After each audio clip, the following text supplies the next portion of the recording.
for something completely different. We're going to be talking about multimodality monitoring of the brain.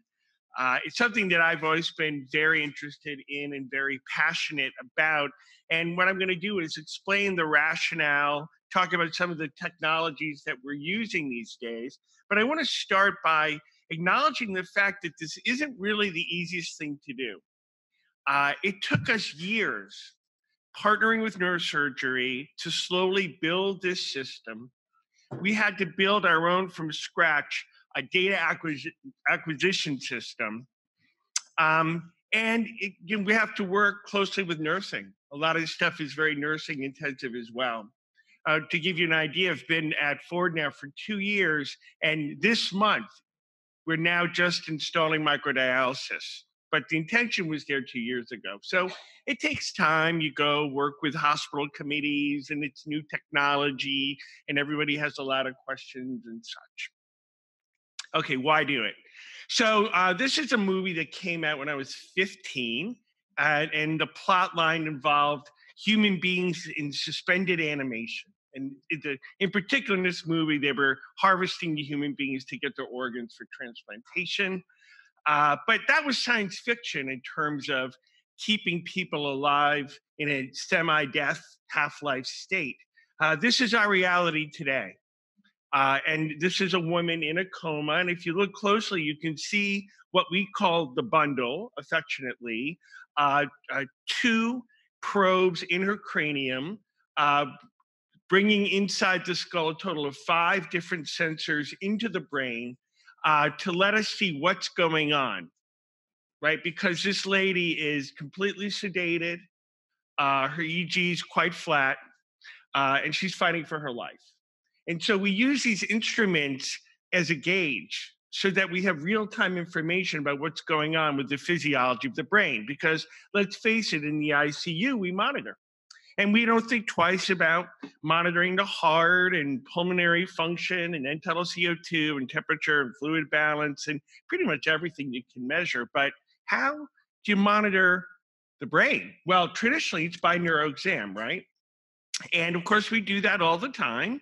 But sometimes patients are comatose. We don't have the high-level brain function that we can follow. So I'm going to take you on a little trip about the way that I see the history of neurocritical care in the United States. It really started with neurosurgery, actually. Yeah, I mean, there were the polio epidemics before, but they started as neurosurgical ICUs in the 60s and 70s. And the idea was that the neurosurgeons were performing this heroic, incredible surgery, very high stakes, and they were going to be damned if the patient's going to be ignored down at the end of some hallway by someone who didn't know what they were doing. So neurosurgical ICUs were created to cohort the sickest patients and to increase the nurse-to-patient ratio, basically. But it was really a lot of neurologic checking, good bedside assessments, but it would at least allow us to react to clinical events.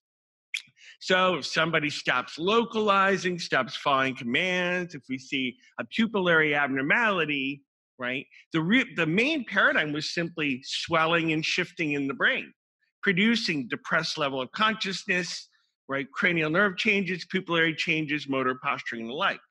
And that was great because we were on top of the patients, and when those bad things happened, we could react. Hang mannitol, get another scan, maybe take them back to the OR. So it's great, but it's primarily a reactive model, right?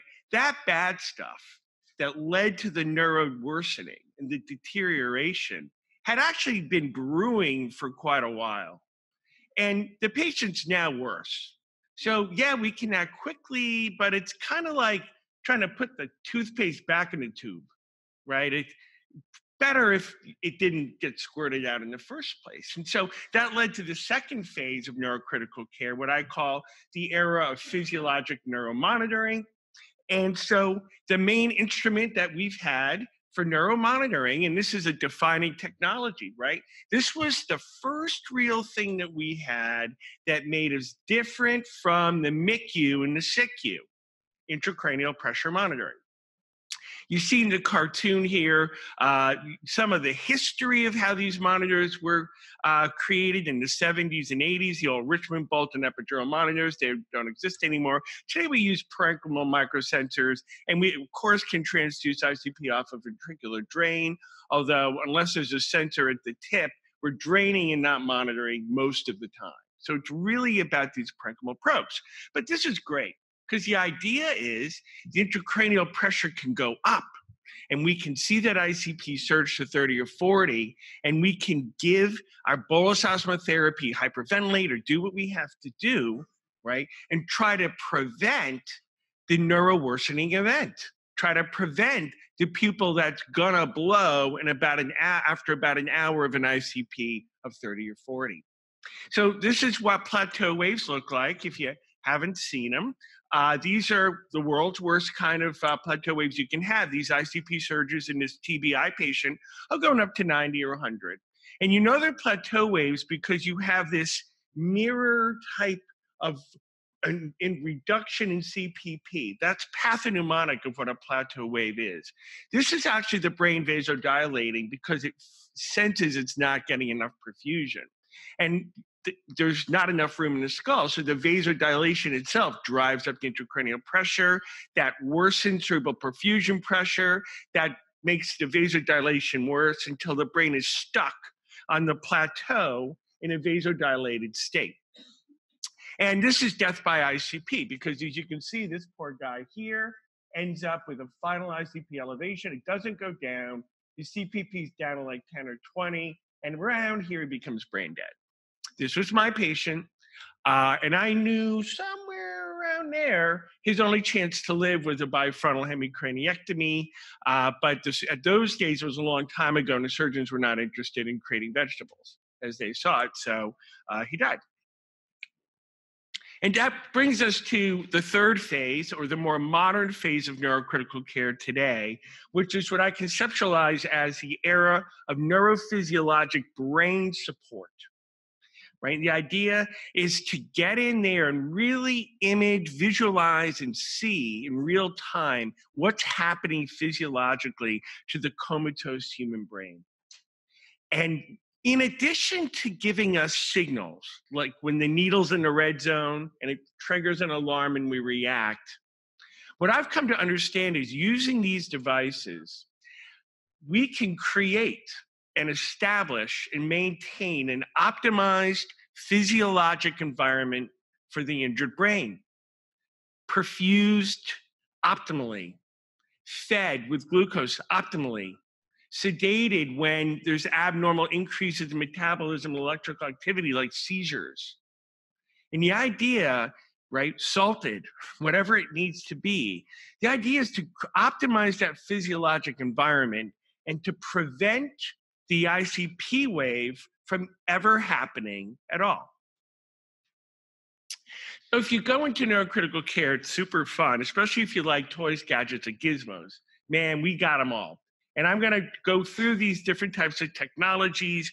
We talked about ICP. We have transcranial Doppler, which, but I'm sorry, that's not TCD, but we can measure CBF using thermodilution.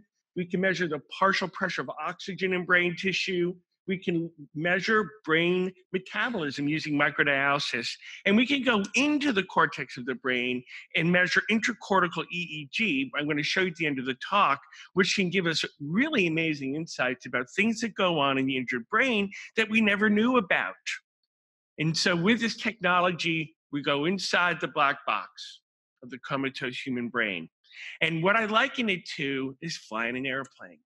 During the daytime, you can see where you're going. You see the horizon. You're not going to fly into the mountain. But what about when it's dark? And that's what a coma patient's like. You don't have the high-level brain function to monitor, right? So in a poor grade SAH, it's estimated that 1 out of 4 times there's DCI, delayed cerebral ischemia. It presents as a new infarct on the CAT scan that you never knew was happening because you have no exam to follow, right? So that's the rationale why you want to do multimodality monitoring, for instance, in every poor grade 4 or 5 SAH. Steer by gauges. These instruments are your gauges, and they're going to keep you from flying into the mountain. So we add modalities. And if we image the data using conventional time series data here, it can start to get pretty complicated because we're adding more and more and more lines of information. And then we're like trying to figure out, well, like when that happens and this happens and that squiggle goes up and that squiggle goes down, you know, what's going on? And so we realize a few things. First of all, our ICU rooms have not up until now been optimally designed from an engineering point of view to connect, plug and play all the different monitors, devices, machines, ventilators, cooling devices, et cetera. So there is emerging technology to do that now. And the most commonly used commercially available one is called the Moberg CNS monitor. Some ICUs build their own systems. We just installed a platform called SickBay, which is a virtual data aggregator that lives on hospital servers inside the firewall that can grab and collect and permanently store forever all of our physiologic data. But you need something because there's a weakness to what I called the dead end box, right? So this paradigm is stupid, right? There's continuously displayed physiologic number like an ICP or brain oxygen, right? And it's there, it's never being recorded, it just floats away into nothing. And at the top of the hour, the nurse goes, 12. And that's it. And when you look at Epic, with the way that we write, when you look at ICU physiology deeply, bad stuff, it never shows up in these once in hour recordings in Epic, like never, ever, ever. I could show you examples. I mean, it's crazy. So we need to get more in the habit of looking more at our physiologic data, because we can really learn a lot just from what happened in the last hour overnight. When we moved into a beautiful neuro ICU at Columbia, and they said, we'll give you what you want. I said, okay, I want an MRI in the unit. I said, okay. I was like shocked. CT2, yeah. They said, I want multimodality monitor. I want computer in every room for multimodality monitoring. And to my surprise, they said yes. And you see it here. What the hospital didn't know, though, was at that time, I had no plan. We actually just wanted the hardware, but we had no plan how we were going to collect and aggregate the data. But with my colleague for many years, Michael Schmidt, we figured it out, and we used really wonky stuff that I could never do. But you want to end up with this integrated system. And you've got all the machines and devices, and basically I put them in two categories, right? These here on the right are the physiologic drivers, mostly pumps. Right? I can raise your blood pressure, lower it. I can hyperventilate you. I can sedate you, right? I can lower body temperature, hemodynamic augmentation.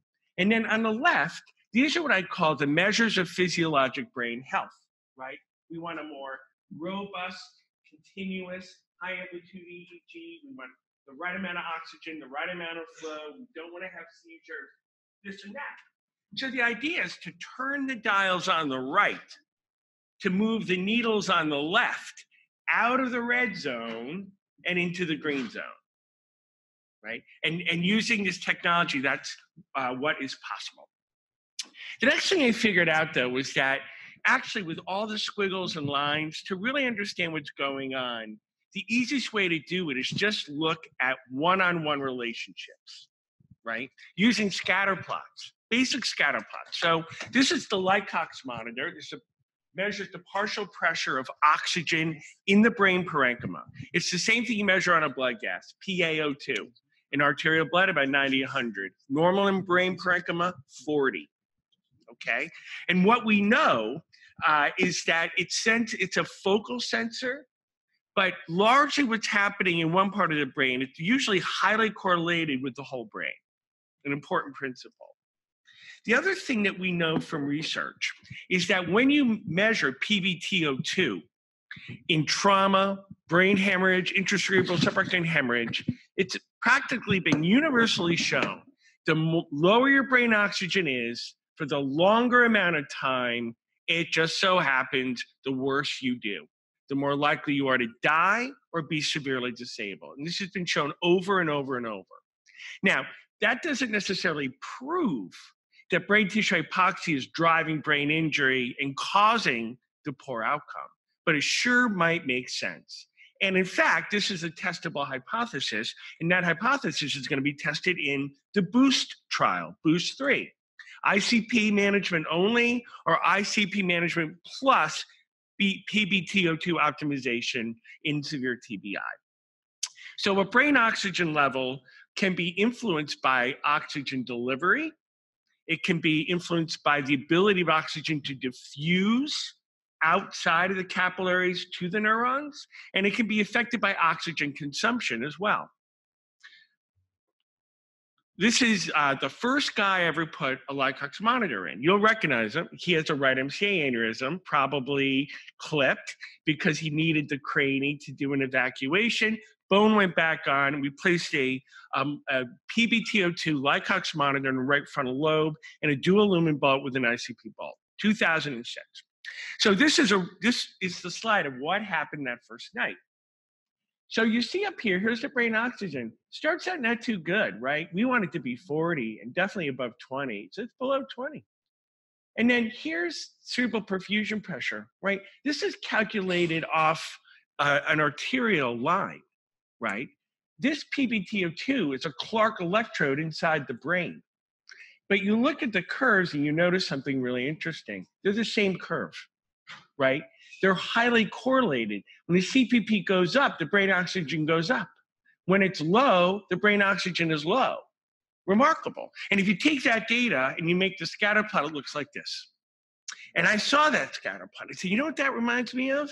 That reminds you of this, right? Total loss of autoregulation.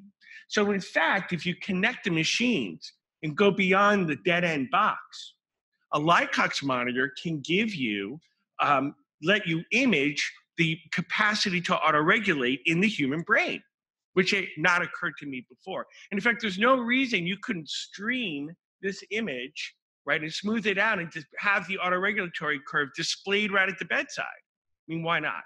And in fact, that's exactly what certain groups are working at doing right now. Microdialysis here shows that this is a flexible little catheter with teeny tiny holes.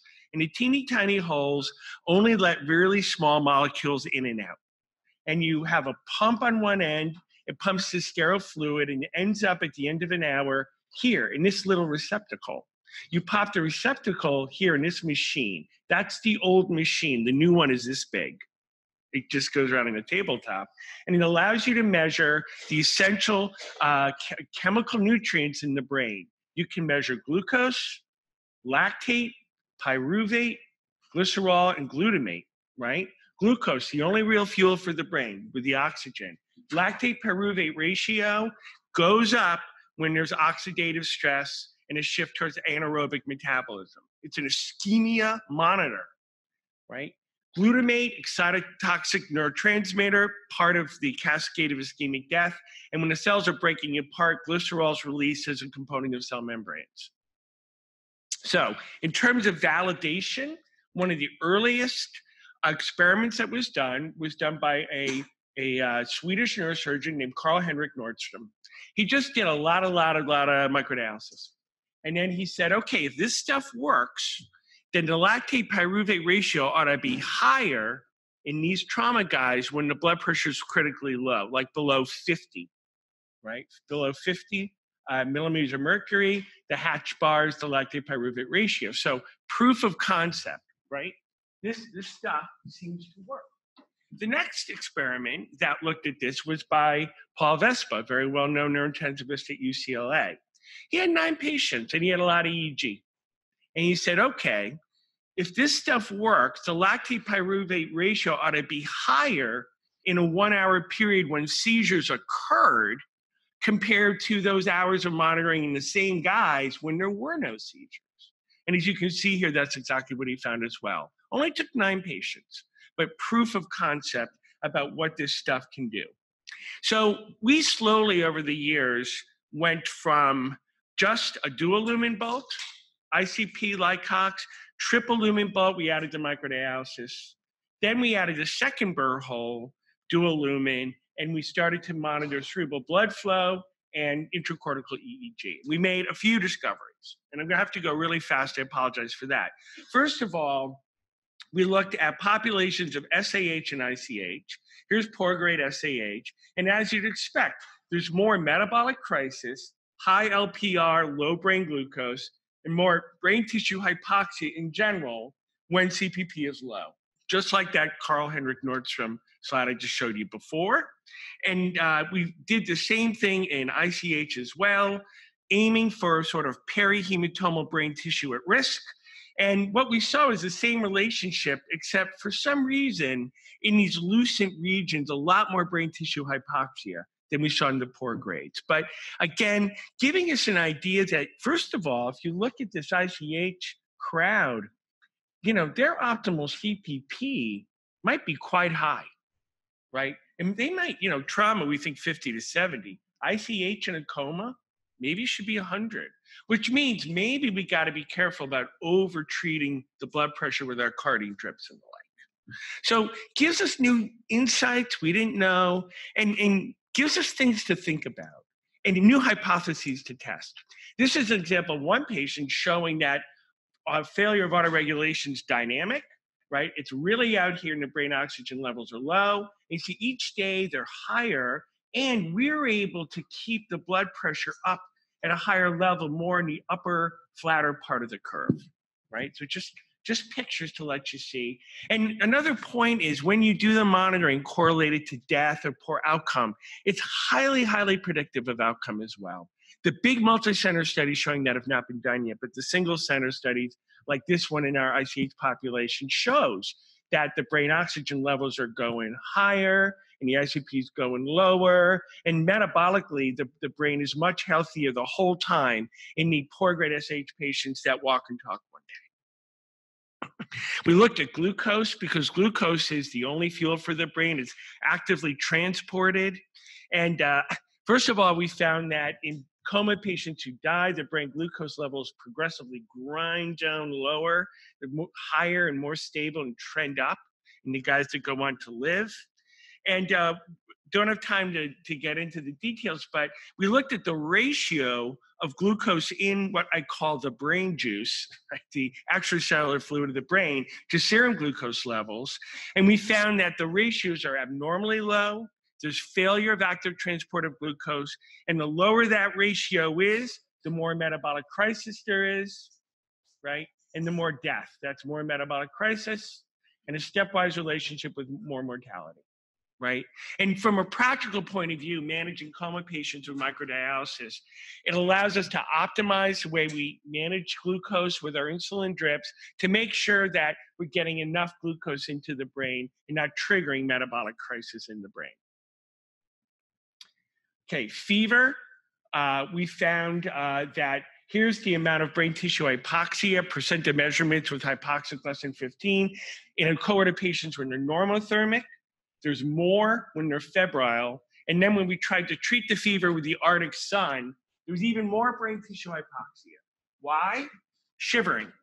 And we came to realize that shivering and seizures both metabolically activate the brain and can lead to critical a short supply of oxygen and glucose. And so that observation really was what led us to do all this work developing what I call the Columbia anti-shivering protocol. But if you do any TTM, you know the drills.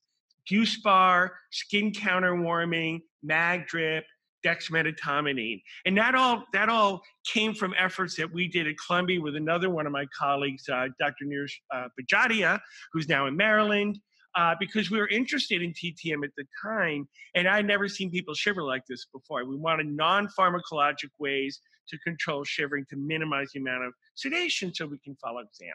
And then to end, I'm just going to show you one example of our initial experience with intracortical EEG, the so-called depth electrode. This got a cardiac arrest. We were putting bundles into cardiac arrest using standard clinical consent, and then we put them in observational registries looking at outcome. So he had a respiratory-driven cardiac PEA arrest from an asthma attack, young guy, father of 2 small children. So it starts out now looking good. You see very flat and attenuated background, and then boom, you see this one generalized discharge. Boom, boom. Bum, bum. Some generalized discharges. Okay. Bum, bum, bum, bum, bum. You get a run of these.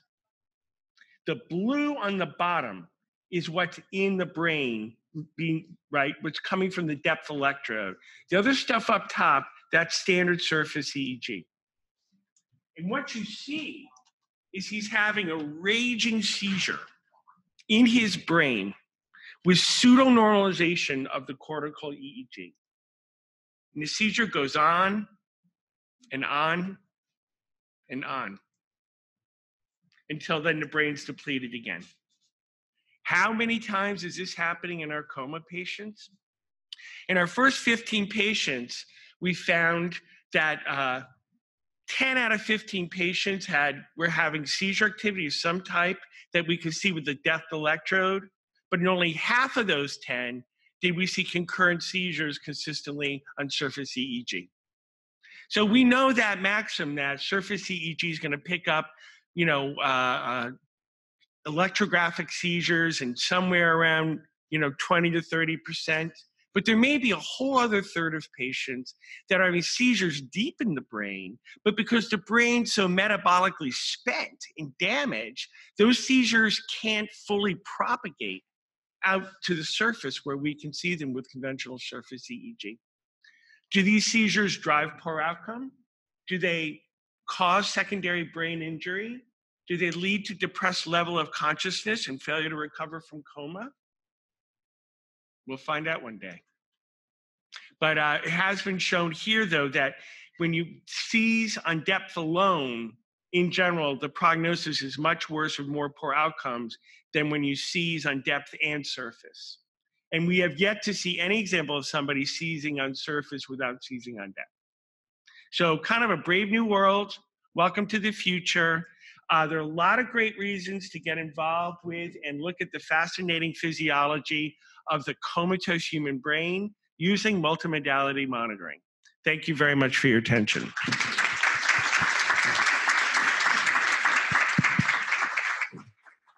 Questions, anyone?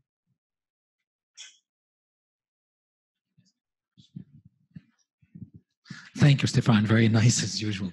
So basically what you told us is a lot of the things we are doing is actually, we're not doing the right thing.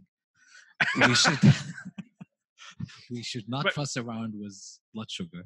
We should not fuss around with temperature. And maybe we should not be lowering the blood pressure.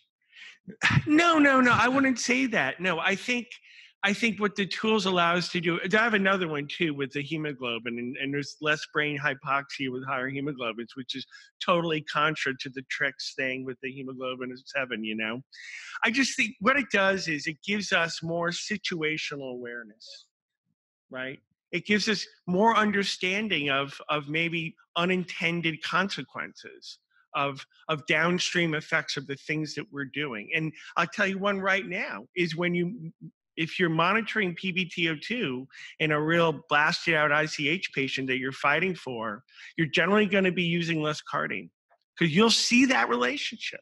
Arbitrarily, we say 140. I know, the data from the trials now interact in ATAC, but that's what that information shows. So I'm not saying it's the be all. I'm not saying it's the end all. These are very preliminary observations. None of this stuff is definitive, but it opens up new vistas, right? New playing fields for us to get involved with and make more discoveries. Okay, one question for you, Stephan. Thank you so much for that awesome talk. Guidelines. Do you think guidelines are actually helpful or harmful? Because, the more you speak about this, and I've seen you speak before, and I've heard other people speak about cerebral autoregulation, it seems like, we've got individualized CPP targets, individualized ICP targets, hemoglobin goals. And sometimes the guidelines just homogenize everything. It seems almost like amateur hour. It's like, hey, let's do this because it's simple, because I don't want to complicate my own life. But for that patient, are we doing the right thing? And the more and more guidelines keep coming out, they oversimplify everything. Is there a time when this is going to change because you've been doing this for a little bit? Yeah, well, sure. What this allows you to do is individualize. This is precision medicine. So for instance, the ICH data, let's take the poor grade SAH. If you don't have the monitors, if you believe what you see in about 35 people, right? In general, on average, they have more brain tissue hypoxia when the CPP is below 70. So maybe we could say, if that's shown again and again, in general, right, in the absence of direct information, keep the CPP above 70. If you have the monitor in your patient, though, you don't have to guess. And you don't have to generalize. You can just look exactly what's happening to Mr. Jones this Friday afternoon. And what he's doing this Friday afternoon may be different from what he's doing tomorrow. So it's a totally different level. As far as guidelines go, I want to quote my good friend Claude Hemphill, who, right, to understand, being compliant with guidelines, right, it's nothing aspirational. It doesn't mean you're great or wonderful, right? This is just the basic stuff. It basically means you don't suck. But if you really want to be great, if you want to innovate, right, you got to go way beyond the guidelines. And we need to maintain a culture in academic medicine where it's okay to do that, right? To you know, if we didn't have places that were messing around with brain oxygen, we never would have had enough preliminary experience to even think of doing the Boost 3 trial. Right. So it's kind of got to start somewhere. And, you know, we need a sort of more liberal and accepting attitude that it's okay to innovate. Innovation in medicine is incredibly important. If you stifle innovation, right, if my administrator said, we're not paying for that, no one else does it, right? You're not doing that, right? Then you pretty much put a chokehold on creativity in medicine.